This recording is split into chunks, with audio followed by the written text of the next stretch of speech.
Hello guys, welcome to my YouTube channel. ഇന്ന് നമ്മളൊരു തീയലുണ്ടാക്കാൻ പോവുകയാണ്. അതിന് നമ്മൾ കടുകൊക്കെ വറുത്തിട്ട് ഒരു 10-15 ചുവന്നുള്ളി, പിന്നെ ഒരു പാവയ്ക്ക ഓപ്ഷനിലാണ്. ഞാൻ പിന്നെ എനിക്ക് ഒരു പാവയ്ക്ക അധികം വന്നപ്പോൾ ആ പാവയ്ക്ക ഇടാമെന്ന് വിചാരിച്ച് പാവയ്ക്കൊക്കെ ഇട്ട് ഉപ്പും കൂടി ഇട്ട് അപ്പോൾ പെട്ടെന്ന് വഴണ്ട് വരുമല്ലോ.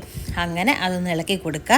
വഴണ്ട് വന്ന് കളറൊക്കെ മാറുന്ന സമയമാകുമ്പോഴത്തേക്കിന് ഞാനൊരു പച്ചമുളകും കൂടി ഇടുന്നുണ്ട്. ഇതിൽ ഞാൻ യൂസ് ചെയ്യിക്കുന്ന തേങ്ങയുടെ അരപ്പ് ഞാൻ നാട്ടിൽ നിന്ന് അരച്ചുകൊണ്ട് വന്നതാണ്. എന്നുവെച്ചാൽ അരപ്പില്ലേ, അത് വറുത്തോണ്ട് നാട്ടിൽ നിന്ന് കൊണ്ടുവന്നതാണ്. അതാകുമ്പം ഇവിടെ നമുക്ക് വെളിയിൽ സൂക്ഷിക്കാം. ഇതുപോലെ തീയലുണ്ടാക്കുന്ന സമയമാകുമ്പോൾ പെട്ടെന്ന് യൂസ് ചെയ്യാമല്ലോ.